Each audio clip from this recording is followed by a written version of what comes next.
All right, welcome everybody, and thanks so much for joining this lunchtime webinar, LNG Unpacked, Affordability, Poverty Reduction, and Climate Action. This is the fourth and final webinar in our LNG Unpacked series, which we started all the way back in July, and now here we are, end of October, with our final webinar, and we're really excited. We're really happy that you joined us here today. Maybe you also attended one of our previous webinars and maybe you didn't. If you are interested in checking them out, each of them does cover a different topic that's related to LNG in some way or another, and we have them all recorded. And so we will be happy to share that recording link with you if you want to check those out. But let's get into this one for today. And I'll just start us off with a land acknowledgement. So I'm sure most folks are joining from so-called British Columbia. I'm calling in today from the territories of the Anishinaabe, Haudenosaunee, Huron-Wendat, and Mississaugas of the Credit River, so-called Toronto. But what I wanted to talk about today is something relevant that's happening in BC right now. Some of you, I'm sure many of you on this call are aware of what has been happening in the recent weeks, and even you can go back years, but there were three Wet'suwet'en land defenders who recently got criminalized for protecting their own territories against the Coastal GasLink pipeline. This fight goes back years. They have been standing strong in opposition to this fossil fuel project until eventually they did get criminalized for their land defense. And so just this past week, they had to go through a hearing to basically, see if they're going to be sentenced to prison time. The amazing thing is that we had a very positive outcome, and we saw that the judge gave them a suspended sentence, which means they have avoided jail time for now, and have been sentenced simply to some community action, community service, which is really, really good news for the community. I'm still waiting to hear a bit more information about what the actual outcomes are and more about what happened with this sentencing and the hearing. But this honestly is a really big win. They could have been given prison time, and they were not. And remember, all they were doing were protecting their own territories, their land, their water, their air from fossil fuel infrastructure. This was even so publicized of an issue that Amnesty International attended the hearings, which really tells you, this is not an isolated incident, and we all need to be paying attention. So I just wanted to really highlight this fight during the land acknowledgement, because today we're talking about LNG, we're talking about fossil fuel infrastructure, and when we talk about those things, we necessarily also have to talk about colonization, because these two things are very intricately linked. And so if you are on Instagram, I would really encourage you to check out Yinta Access, which we have on the screen here, so you can learn more. The Lakyip Firekeepers are another really incredible group. They are Gitsan youth, mostly located kind of northwestern BC, who are also doing really incredible land defense work on their territories. So we have their account also put up on the screen here.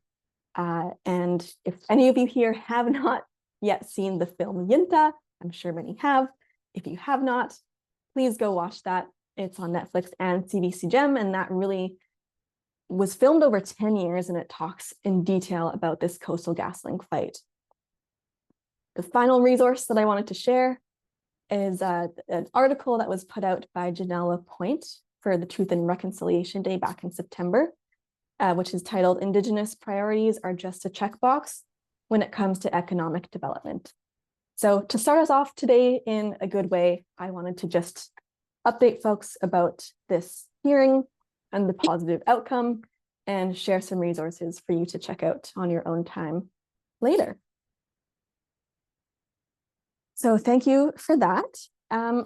What is this webinar going to look like? So we are aiming to get you out of here by 1 p.m. Keep it to a quick hour. I'm going to start off with an overview of LNG so that folks feel a bit more aware of kind of what are the risks, what are the implications. After that, I will pass it on to our wonderful two speakers that we have joining us, Iglika and Ismail.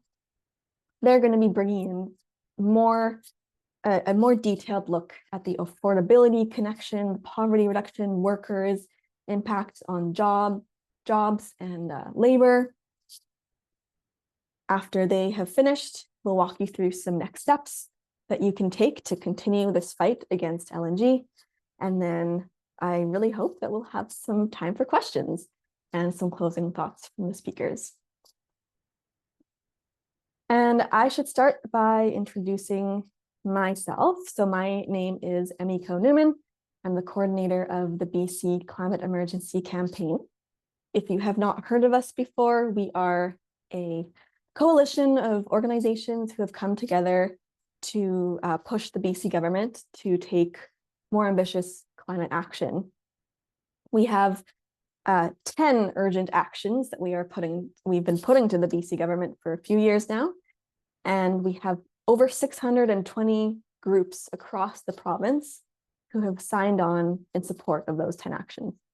So if you are joining us today and your organization is not already a signatory of the BC Climate Emergency Campaign, we would love to have your group join us, and we can put a link to the sign-on form into the chat for you. I'm also so excited to share that we're joined by Iglika Ivanova of BC Policy Solutions and Ismail Askin of the Worker Solidarity Network, and we'll be hearing from them later on. So let's dive into it. So why are we talking about LNG and why now? Back when we started this webinar series, as I mentioned, it was July. And July was a really pivotal moment because that was the month in which Canada became an LNG exporter for the very first time. Not only was this Canada, that was happening right in BC, Kitimat, at the LNG Canada export terminal. This is big, and this really has implications for folks who live not only in Canada, but especially for folks in British Columbia. And there is a lot more that has happened since then. In June, we saw a pipeline approval. This was the Prince Rupert Gas Transmission Pipeline, PRGT. We also saw, even more recently, the approval of the Silizum's LNG terminal. This is where the pipeline will connect to export its natural gas. We also are currently seeing wood fiber LNG in Squamish under construction. That project is already causing a host of issues for the local communities. Cedar LNG, yet another project under construction. LNG Canada Phase 2, you may have seen that one on the list of projects that our Prime Minister recently slated to get fast-tracked. That one will double the capacity of this current terminal that is exporting LNG from Kitimat. And Tilbury LNG Phase 2 is the final one that we are basically waiting to hear whether approval will come for that one. And so, as you can see, BC is caught in this really frenzied LNG boom right now, and it doesn't show any signs of slowing down. And so we figured, okay, this is a really, really important issue that folks need to know about. Let's try to get the word out there. I'm going to talk about a bunch of implications of LNG, but first, let's just start with the basics. So what is LNG? It is liquefied natural gas. Now, natural gas is primarily methane, and methane is a fossil fuel that is far more potent than carbon dioxide. Typically, when we hear the word greenhouse gases or emissions, we think about CO2, but methane actually traps 105 times more heat than CO2 does over a 10-year time span. So this is a really serious fossil fuel. Now, there is nothing natural, nothing clean and nothing good about natural gas. This is really a prime example of greenwashing. And so that's why you might hear people refer to it as methane gas instead of natural gas, or as fracked gas. And the reason that folks will call this fracked gas is because natural gas is often obtained through fracking. On the next slide, yes, we'll get into some environmental impacts. So fracking or hydraulic fracturing is an incredibly destructive process. Water and chemicals and sand are mixed together and injected deep into the earth, where they are injected with such strong pressure that the surrounding earth cracks, it fractures, and the gas then is released and captured. This is a destructive process for many reasons. One of the ways in which it's so destructive is that it uses billions of liters of fresh water every year. This water is taken from nearby rivers and streams and contaminated. Once it is used for fracking, it is so toxic because of this mix of chemicals that it cannot be reintroduced back into the water cycle. It has to be kept separate in tailings ponds or other areas and covered, because if an animal drinks from it, if a bird lands on the water and drinks from it, these animals will die. So that's how toxic this water becomes. We are now having billions of liters every year removed from the water cycle. And keep in mind, many parts of BC have been experiencing drought for years. Some parts of the province are experiencing severe drought. And yet the fracking industry is allowed to take up these billions of liters every year. Not only that, they are paying pennies for it. So it's really not a good or fair situation in any way. Fracking also leads to earthquakes. You can imagine how destructive it must be to be literally fracturing the rock apart. There's a specific area bordering northwestern Alberta, northeastern BC, the Montney Formation. In that area, last year alone, they saw 34 earthquakes specifically caused by fracking. So to live near fracking sites is not ideal. Now, there is a myth that you may have heard, which is that natural gas is cleaner than coal. So it's an important transition fuel to get other countries off coal. This is a talking point we hear and we have heard from the government for a long time now. And I would like to debunk this myth. Let's start off with the idea that natural gas is cleaner than coal. If we look at the emissions output simply from the burning of coal and the burning of gas, we can see that indeed burning coal is more emissions intensive. However, this is just one tiny snapshot of the bigger picture. So if we zoom out and look at the bigger picture, let's consider the upstream emissions. The upstream emissions are released when a material gets burned. And so with natural gas, it has to be extracted. So that happens through fracking. It has to get processed, liquefied. It's then put on a giant ship and transported overseas, sometimes very long distances. On the other side, it gets regasified and then eventually burned. And through that entire process, as I mentioned, natural gas is mostly methane. Through that entire process, methane is leaking every step of the way. methane being a very potent greenhouse gas. And so we can very easily see from this chart, this graph, that when you consider the full life cycle, natural gas, fracked gas, is in fact much worse for the climate than coal. It's very important that we are looking at the full picture. And picture a lump of coal, which is just a rock. Nothing is being emitted from that rock. The emissions don't start until it gets burned.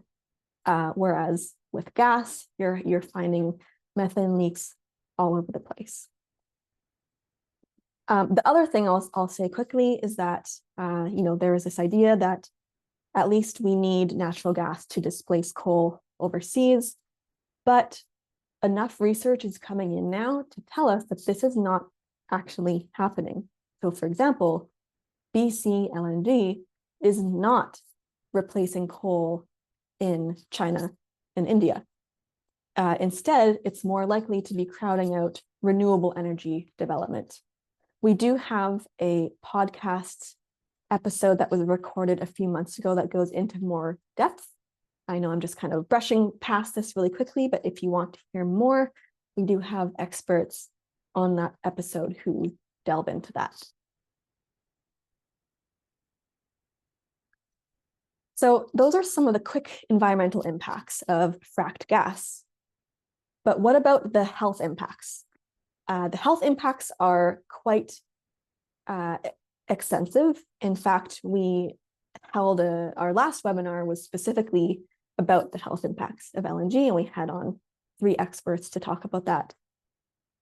Research is showing staggering rates of health issues in residents who live near fracking sites.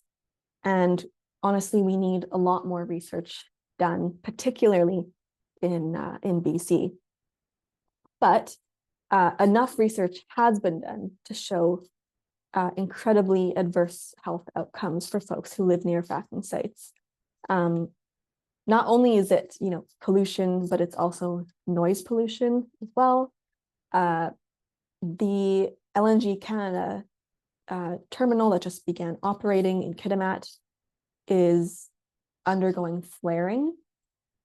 And we are seeing reports and images and videos coming out from residents who live near the terminal, who are seeing this flaring. They call this the eye of Sauron, because it's this basically like tall stack of flame that is it's basically spewing they don't know what into their air, and they are experiencing health effects from that.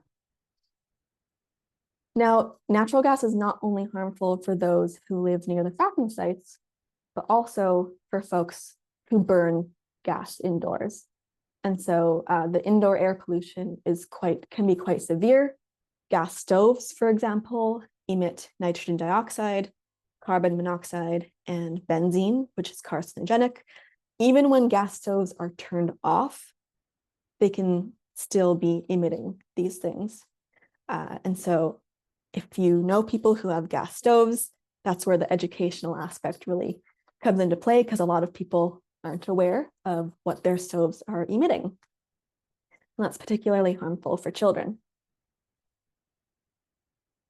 Next, I'm going to be talking about affordability, but we have 2 experts who are going to be covering that in more detail. So I'm not going to say too much, but what I will say is that, everybody knows that we are experiencing an affordability crisis in BC. LNG expansion and export is only going to worsen that crisis.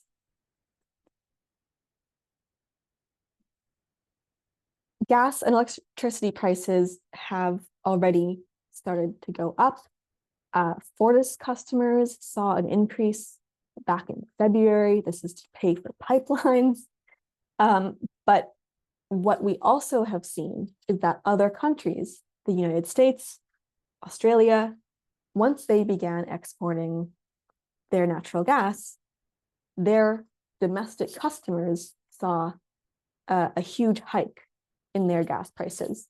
In Australia, it's tripled And while these are obviously different countries with different contexts, different economics, this is a pattern that we are starting to see worldwide. When gas companies begin exporting LNG overseas, they are able to make profits because they can raise the cost of gas locally. Not to mention that we have now entered the global LNG market. This is a volatile market and it's risky. We don't know what's going to happen. I know Iglika in particular will talk more about this, so I will leave it there for now and move on to the economic impacts. Again, I will just breeze through this quickly, but we are really seeing the business case for LNG exporting quickly weakening.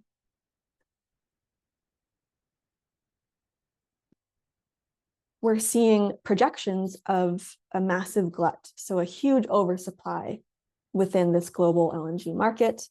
And BC is really coming in very late to the game here. At the same time, worldwide, we're seeing renewable energy capacity skyrocketing. It's honestly one of the most optimistic things that are happening in the climate world, I think, particularly with solar energy.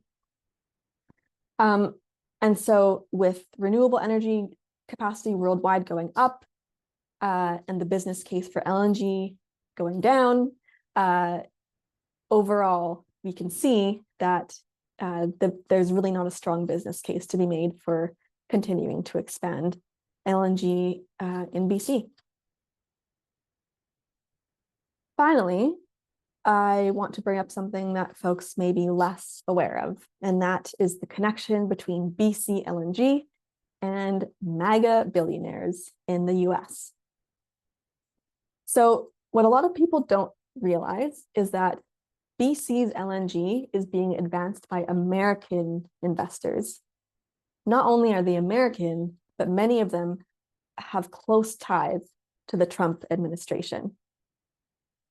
So, for example, if we consider this PRGT pipeline that was approved back in June, this pipeline is 50% owned by Western LNG, which is based in Texas. One of Western LNG's main investors is Blackstone Inc., private equity firm, and Blackstone's CEO, Steve Schwarzman, this man here, donated more than $39 million to the 2024 presidential race in support of Trump. This is just one example. Even the Silesm's terminal that was also recently approved, that terminal is 100% American owned. The BC government likes to say that it's an Indigenous-led project, but it is 100% American owned by these folks, Western LNG. And so we're hearing a lot of rhetoric from our political leaders around elbows up, around we need to untie our economy from the US. And yet, with these LNG projects, we are playing directly into the hands and the wallets of American MAGA billionaire investors. This is not the direction that BC should be going in. And with that, I am happy to pass it over to our other speakers.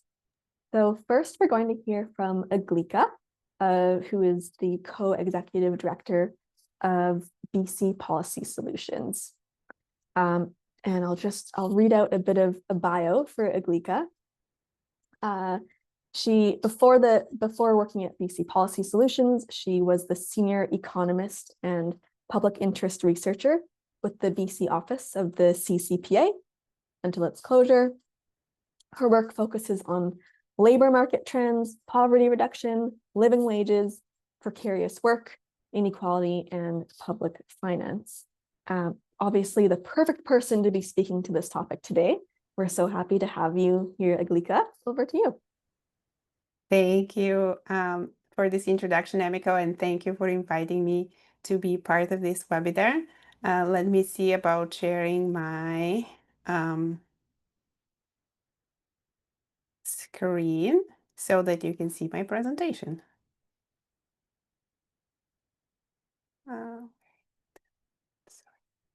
Give me 1 second. Okay. Can you see the screen? Yeah. Perfect. Thank you so much. Yeah. So as Emiko said, my name is Iglika Ivanova, and I am with BC Policy Solutions.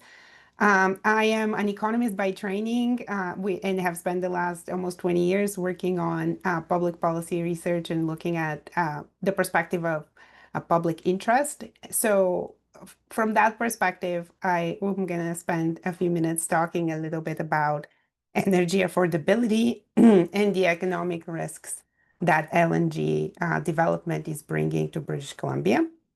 But first, for those of you who may be new to our organization, since we just started in February, the BC Society for Policy Solutions, or BC Policy Solutions, promotes and produces economic ideas that focus on advancing social, economic, racial, and environmental justice in our province.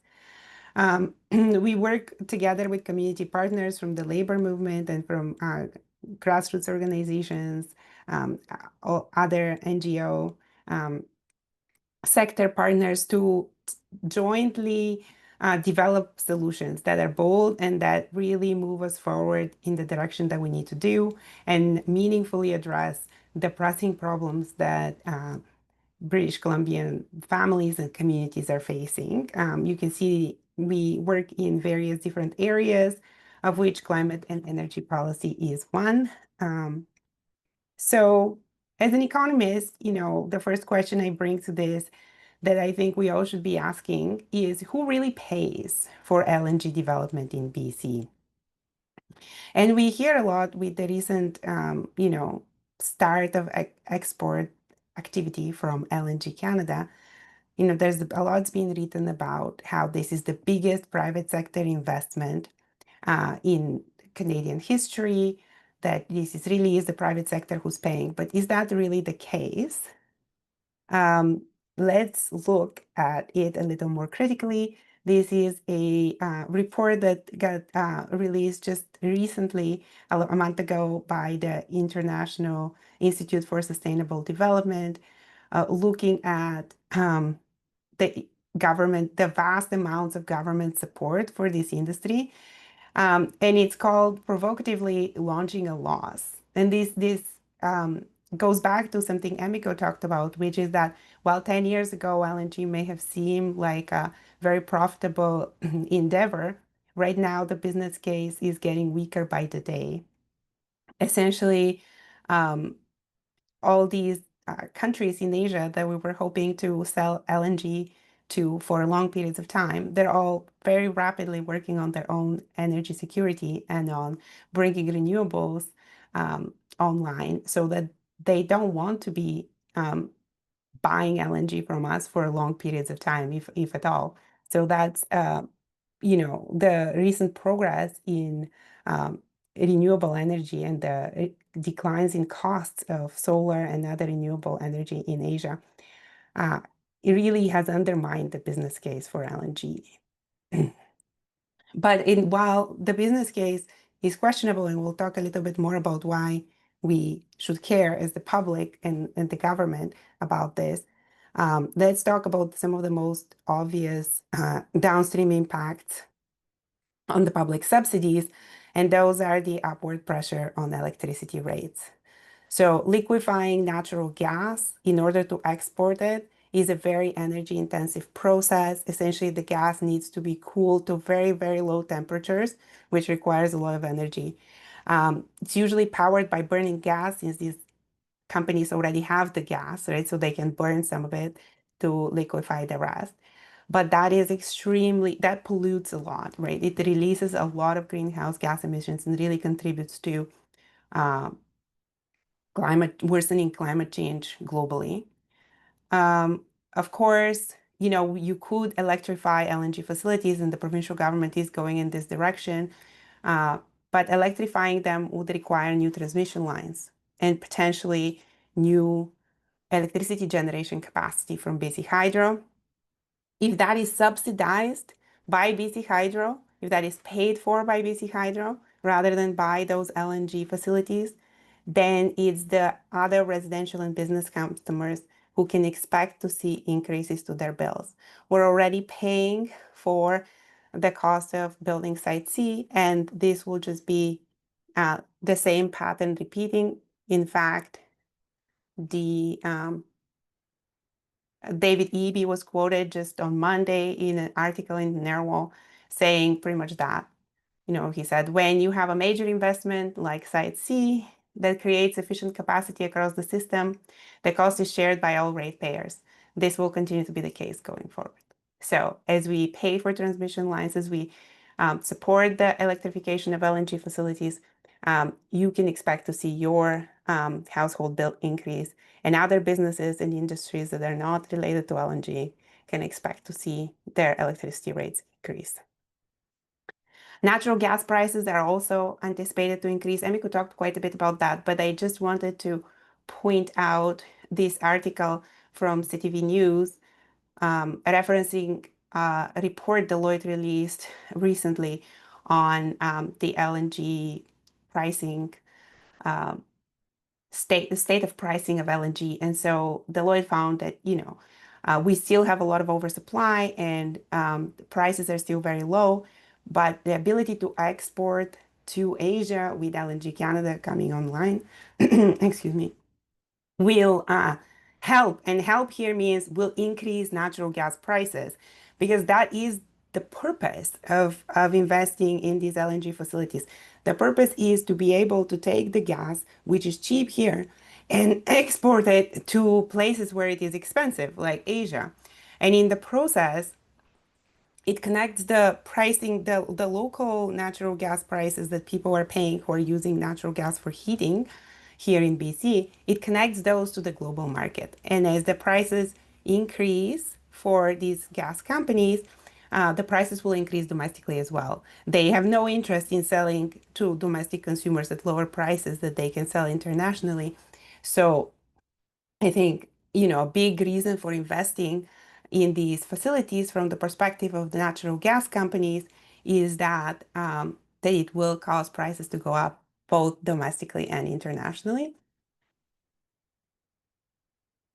Now, the economic risk for the public is something that is very important to consider. Emiko already referenced this report by the International Energy Agency, and many others energy analysts have come to the same conclusion, and it is that LNG capacity will exceed demand very soon. And that, of course, there's no surprise that private investors are looking for public subsidies, but what it means is that while investors tend to make a lot of money in the short term, there will be little gains in the long term. So if these LNG facilities are only viable for 10 years instead of for 20 or 30 or 40 as they were supposed to be, then all the numbers you've read about how much economic benefits there will be from these facilities, how many jobs there will be from these facilities, these all needs to be revised significantly downward. I mean, for jobs alone, we know that those export facilities offer very few permanent jobs once construction is completed. And if they're not viable because the prices are lower, nobody wants to buy this gas, then there will be no jobs. And the public, the BC government and the communities where these facilities exist will be stuck with those stranded assets. The investors will exit very quickly. They always find ways to do that. And the public is likely going to be on the hook for cleanup, as Emiko talked about, like toxic water, but other toxic byproducts of the production of LNG will also be something that the public will have to deal with. So it isn't clear with the weakening business case for these projects, just how much taxes they will contribute to the public revenues or how much prosperity they will deliver. And it's very important to be asking who is going to get that prosperity, who is actually going to make money from it. And the other economic risk I think that we need to be talking about is that LNG development threatens progress made on reconciliation, both in terms of, some First Nations whose territories these pipelines or facilities need to be constructed, being against those facilities, and also with in terms of the impacts that the man camps involved in constructing these facilities, the impacts they cause on increasing sexual violence against Indigenous women and children who live in communities close to the man camps. And we have plenty of research on that as well. Now, with the weakening economic case, we're seeing more and more demand for public subsidies and more willingness of the BC and federal government to provide those. Now, unfortunately, public subsidies to fossil fuel industry and to LNG specifically are not transparently disclosed. So we don't know exactly how much subsidies there are. But various people have tried to make estimates, and estimates from the Climate Emergency Unit have put them at about $6.5 billion here in BC, and that's a lot of money. Plus, we're looking at even more subsidies going forward. For example, the provincial government just recently announced that they're expediting the North Coast transmission line, which is a publicly funded project to expand electricity transmission to the North Coast. To the reason for this transmission line is almost entirely industrial projects, most of which do not exist, but the government's hoping that they will be moving forward, like future mines or future port expansions and additional future LNG facilities. This is going to cost $6 billion and has been exempted from the regular environmental review process, as well as having been exempted from a process that exists for these transmission lines for the BC Utilities Commission to have hearings and deliberate on whether or not they're in the public interest. Instead, the provincial government has declared that it's in the public interest for us to publicly fund this, and they're going ahead with this project, which is supposed to cost upwards of $6 billion for the first two phases alone, and phase 3, it's unknown how much it would cost. It's too early days for it. Now, we have other subsidies, such as the government signaling plans to reduce the charges that new large industrial customers have to pay to connect to the grid. So the charges for servicing those customers, it's the technical term for that is BC Hydro's Tariff Supplement 6.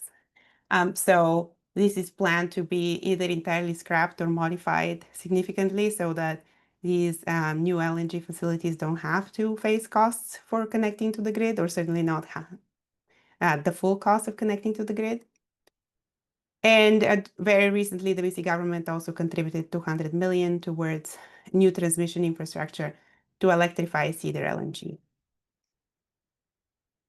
Now, economists also, we like to talk about opportunity costs, and what this means is the cost of, of what you're not doing. Like, so if we're investing in LNG development, if we're providing subsidies to that, we're not spending the money on other things. Like, what if we weren't investing in LNG development, what would we be spending the money on? And increasing evidence indicates that what is happening is that LNG development is diverting resources away from renewable energy directly, both public investment and private investment. That if we were not doubling down on expensive fossil fuel infrastructure, we would be spending this money on renewable energy. And we will be spending this money on decarbonizing other sectors of the economy instead of decarbonizing liquefaction of natural gas. So by that, the LNG development, by diverting resources from these projects, it is causing an increase to global greenhouse gas emissions. It is delaying shifts to renewable energy in Asia. Emiko talked about this myth that it's a transition fuel, but actually the research is finding that it is delaying shifts, that Asia is moving away from coal plants. But they would have been moving away to renewables if we weren't trying to aggressively sell them LNG. And it is just unfortunate that the BC government is making a long-term commitment to expensive fossil fuel infrastructure instead of investing in the economy of the future. And just briefly, the other question that I think we should all be asking is who exactly is going to get rich from LNG development in BC? And when we look at these large public, private sector investment, LNG Canada, it's interesting that it's being called so prominently the largest private sector investment in Canada because it is a joint venture, and 3 of the 5 companies that are part of the joint venture are state-owned companies. They're just not owned by our state. They're state-owned companies owned by Malaysia, China, and South Korea. And together they own 55% of LNG Canada. So it's interesting that not only are we selling our resources to American billionaires, but also to state companies in other countries, while we're so resistant to investing as a state in lots of things. So I think there is a good argument to be made that it's not the Indigenous communities who are going to get rich, and it's not British Columbians who are going to get rich. It's the investors in those consortia and joint ventures that are building the LNG facilities that are going to get rich. So what are the policy implications? 3 things in conclusion. I think we need to very aggressively protect the public interest. And that means we need to make sure that we're not approving projects that aren't viable within the climate policies that we need to have, right? So if we have to exempt them from environmental assessment, and we have to exempt them from being carbon neutral, and we have to exempt them from all sorts of other environmental stuff, these things are not viable because otherwise they can't make money. These projects should not be going ahead. In addition, we need to make sure that there's actually the business case for the prosperity and growth that they're supposed to generate, that this is actually going to materialize, and that there will be enough public funding coming into our government coffers to justify the investments that the government is making. We need to make sure that households are not shouldering the cost of LNG development, which is to say we need to charge these companies the full cost of grid electricity, including the transmission and generation, if we need to generate new electricity to service them. And we need to prioritize the clean power we have to decarbonizing BC and not to supporting exports of fossil fuels. I think when we channel our clean power to decarbonizing those fossil fuel industries, we're not decarbonizing buildings, we're not decarbonizing other industries, we're not decarbonizing our transportation sector, and these are all costs that we will have to bear going forward. So with this, I will stop here. I know I went over time, but I will pass it back to Emiko. Thank you, Iglika. It's so wonderful to have an actual expert economist here with us to talk about this in depth, because you know what you're talking about, and you explained it all in a very clear way. So thank you. And I'm going to pass it right over. We're getting a little behind our schedule, so I'm going to introduce Ismail, who comes to the Worker Solidarity Network with nearly a decade of experience in a variety of positions in food and beverage, as well as the hospitality industry. Also with a background in the student movement and anti-racist organizing. And Ismail is the community engagement and campaign coordinator with Worker Solidarity Network. Ismail, I will pass it over to you.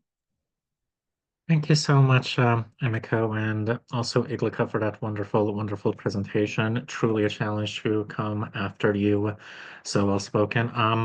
So we are running a bit behind, so I'm going to fly through a lot of information. However, there is some stuff that Emiko's already shared and Iglika's already shared that I will still take the time to repeat.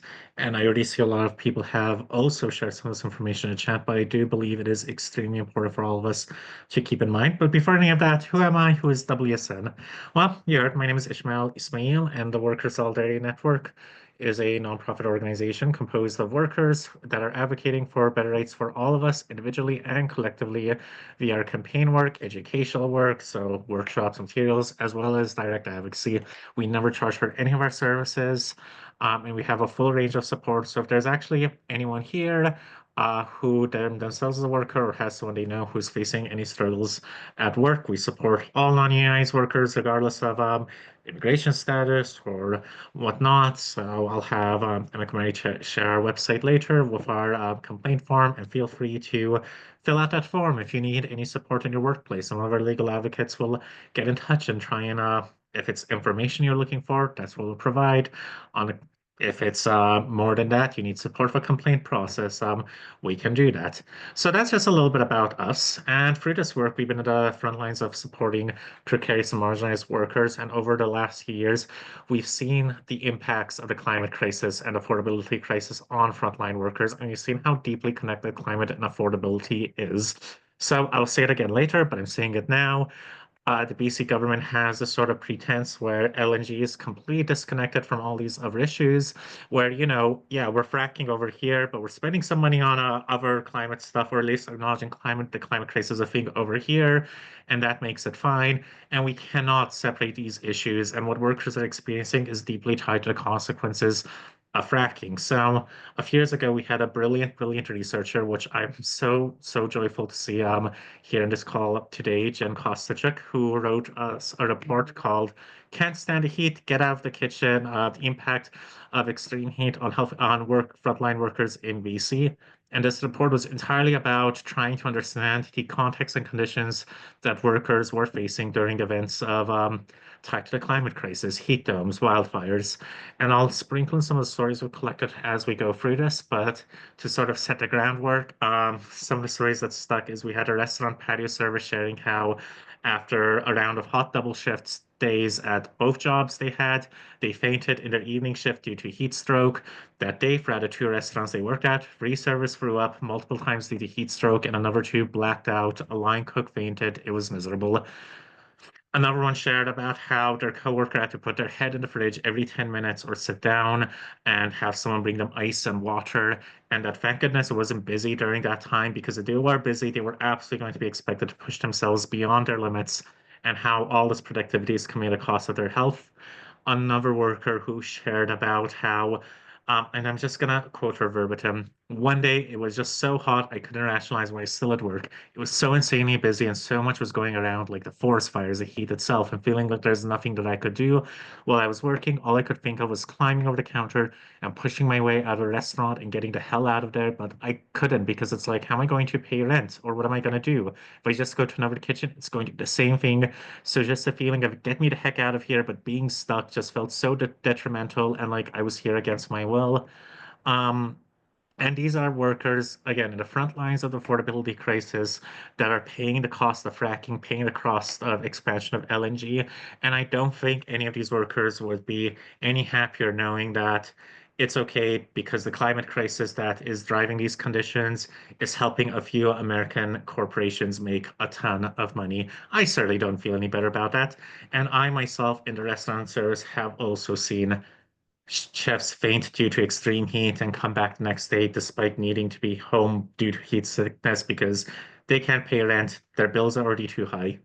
The final thing I will outline before I go into some myth busting that I want to do is that in July, the UN Secretary General Antonio Guterres actually called us out and warned global leaders that clinging to fossil fuels sabotages economies, as the BC government is literally just doing that. So, right now, I want to speak about three things. First, who actually profits. We've already covered a lot of this, but I still want to fly through it. Some of the long-term costs, and the necessity and role of solidarity and how LNG is getting ahead of that. Beginning with who profits. Well, you already heard it. LNG Canada is owned by oil and gas transnational Shell, overseas investors. Coastal GasLink is owned by Wall Street giant KKR, with the shadowy U.S. General and CIA Director David Petraeus as a partner. You've already heard about Blackstone Incorporated, which we've already talked about Steve Schwarzman's MAGA connections and pouring tens of millions to Trump, but this company is also infamous for profiting off the mortgage crisis in the US, and they're the ones who actually became one of the world's largest landowners by buying foreclosed homes during that crisis. And of course, we also have Apollo Global Management, another Wall Street firm with a hand in Western LNG, whose former chairman Leon Black resigned in 2021 after it was found that he paid at least $170 million to Epstein to be on his island. So these are the people that are profiting from LNG here in the context as Iglika already shared, where LNG demand is already shrinking in Japan, already shrinking in Europe. In China, in South Korea, and Japan, all of them are currently also demanding less and less LNG and also already have a surplus of it. China has seen its consumption decrease steadily for 10 months straight as of May 1st. So what's actually happening is a bunch of Wall Street global corporations are trying to profit as much as possible before this bubble bursts, and they're demanding subsidies from Canadian taxpayers, from BC Hydro, from us. So who's profiting from this? And the line we keep hearing over and over again is that how many jobs are created, how many jobs are being created. However, the jobs that are being created are temporary. There'll be a few thousand jobs during construction, but once it's complete, only a couple hundred jobs will actually remain compared to how many jobs we could have with green energy. And the jobs being created, they're not good jobs, they're dangerous jobs. They're jobs where we see studies make clear that lead to a large number of workplace injuries, lead to substance abuse and misuse due to isolated location of these jobs, taxing and overextending local infrastructure, particularly in indigenous communities that are bearing the cost. And of course, these jobs, these precarious temporary jobs that require a mobile workforce disconnected from regions, I will speak more about this in a bit, are horrendous for local indigenous communities that their women, their children overwhelmingly bear the cost of this. So we've talked about a bunch of this stuff already. But just to give some quick straight numbers that someone already shared in chat as well, and to repeat Iglika's point, the cost for LNG generation ranges from something like $74 to $90 per megawatts per hour for the 2024 Clean Power Call, and $80 to $120 per megawatts per hour for Site C. And as someone shared in the chat, the companies are only making about $17 in per megawatts per hour. So the end result is we are being made to subsidize this difference so they can make a profit. The 2025 BC budget actually anticipated a 25% increase in market gas prices for this year, rising to 49% higher by 2026. And as mentioned in Australia, we already saw that after LNG was increased, gas prices doubling. And at this point, I believe they've actually tripled due to this. And the end result is going to be a stranded asset where, despite this increase in LNG extraction, I mentioned China's imports have been declining for 10 months straight. Japan and South Korea already have a surplus. So this entire argument that it's good for our wallets, for our bottom line, is nonsense, and it's based on absolutely outdated trickle-down economies of, but if we subsidize these massive corporations and they make a lot of money, maybe we'll see a cut of the pie as well. Beyond that, let's talk about the long-term costs. Now, what are we actually trading off? As I mentioned, we cannot isolate LNG from the broader climate crisis, which LNG fracking is an essential component in causing. So, aforementioned report again that generally worker issues are exacerbated during moments of climate crisis and climate events driven by things like fracking. From our report, 87% of workers we spoke to reported that heat waves out of all extreme weather events impact them the most. 80% of them shared that actually their positions changed when that climate-related disasters hit. So they saw reduced hours, working overtime, enduring additional labor beyond the positions they were hired for. 77% of them shared that their workplace does not have adequate protective measures. 88% shared that they do not feel comfortable refusing unsafe work during events of climate crisis. 77% shared that they experienced amplified health concerns. To quote one again, during a climate crisis, people are already feeling isolated and high stress and anxiety, feeling there's a lot of unknowns.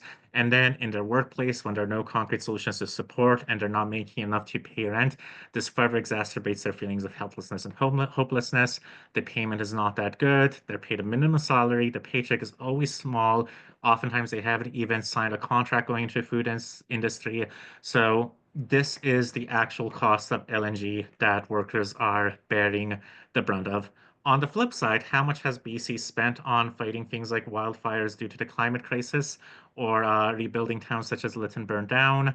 Well, I can tell you right now, in 2023, the BC government spent $1.1 billion in fighting wildfires, which is more than the projections of what it will earn in LNG royalties.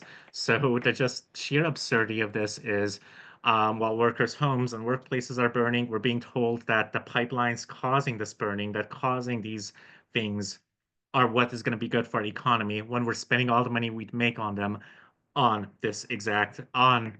fighting the outcomes of them.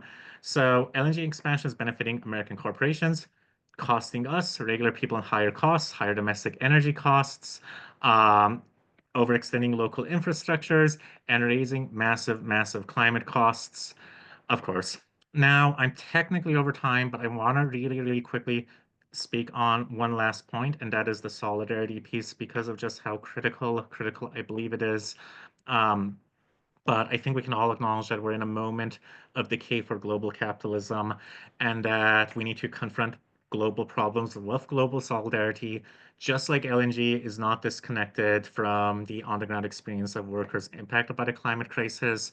Our problems are not disconnected from other workers, especially in a context where we're seeing these powers that be profiting off the climate crisis, trying to divide us, pit worker against worker, pit migrant worker against Canadian worker, Indigenous peoples against settlers and immigrants.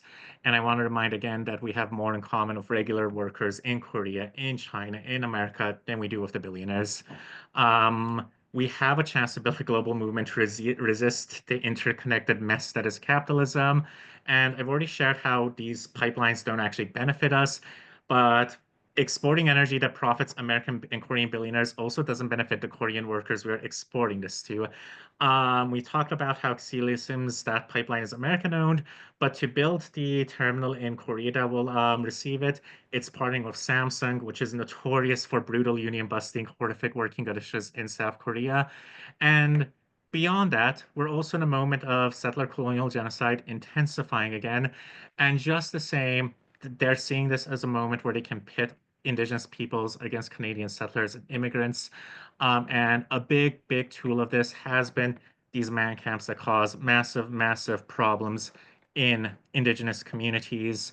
Um, the National Inquiry into Missing and Murdered Indigenous Women and Girls has called the man camps a threat to the safety of Indigenous women, girls, and Two-Spirit people, and shared how the resource extraction industry leads to violence against Indigenous women. To quote Jamie Williams, whose ancestral name is Suan Shelwood, regarding planned work camps, where all these man camps are in other parts of BC and other parts of the world, it's always Indigenous women who live near these camps that get victimized.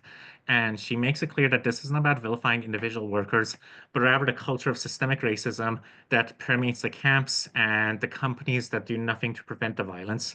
So what does the data say? In December 2022, the House of Commons Standing Committee on the Status of Women released a report called Responding to Calls for Justice, Addressing Violence Against Indigenous Women and Girls in the Context of Resource Development Projects.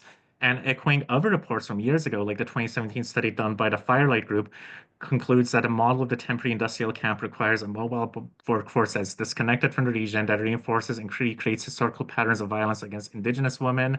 Um, Gina Moat from Gitchan Nation shares how their healthcare system is already hanging by its threads, and we're bringing 1,000 more people into a tiny community. So these temporary bad jobs are not actually benefiting us, are not benefiting Canadian workers, but they are making Canadian workers complicit in replicating colonial power systems and having us pit against each other and create mistrust.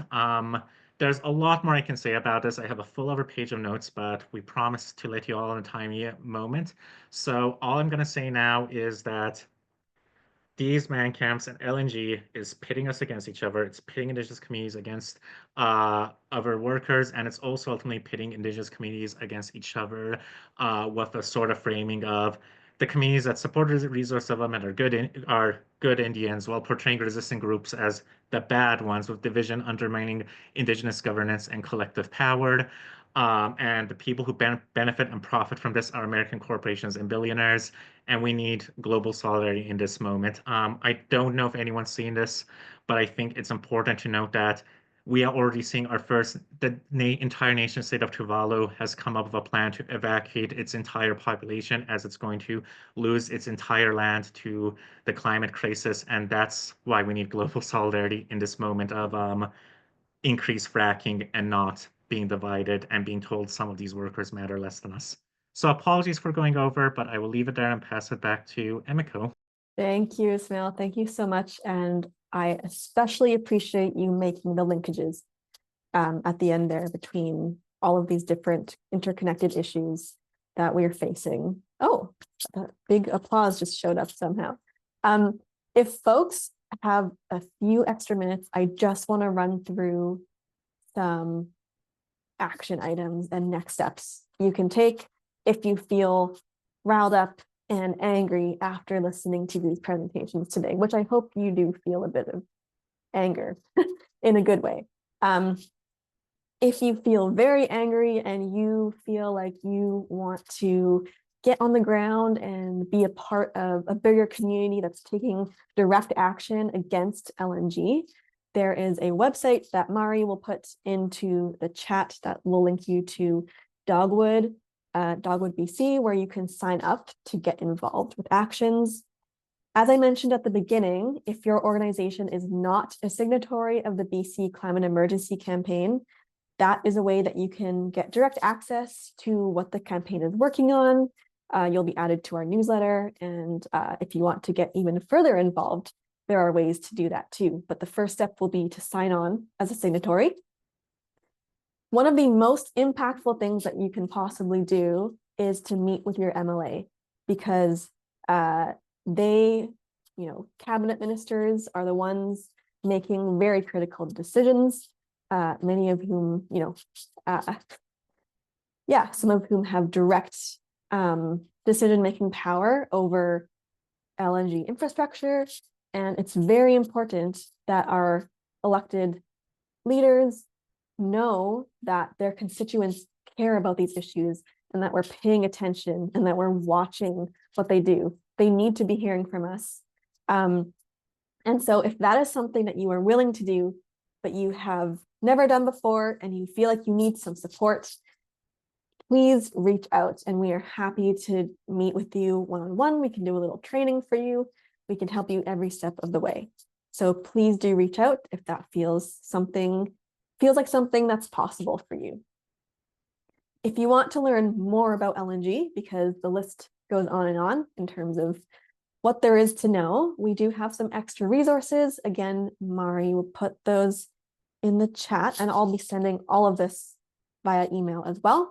But there is a fact sheet that you can read through. There's a podcast episode that has been shared a few times. And the final thing I will say is, if you do anything after this webinar, please go out in the world and talk to people in your life about this issue and about these issues. Because what we need more than anything is for people to be aware that all of this is happening, and for people to be aware of the consequences of these decisions that our government is making. So talk to your friends and family about LNG. Bring it up when you have a moment. Maybe they have a gas stove. That's the perfect way in. But talk to people. We need to spread the word. we need more people becoming aware and taking action. So thank you for sticking around. Apologies, we went 5 minutes over, but really appreciate you being here. And I'll send the recording with all these resources via email. All right, have a great rest of your day. Thanks, everybody. Thank you for amazing speakers too.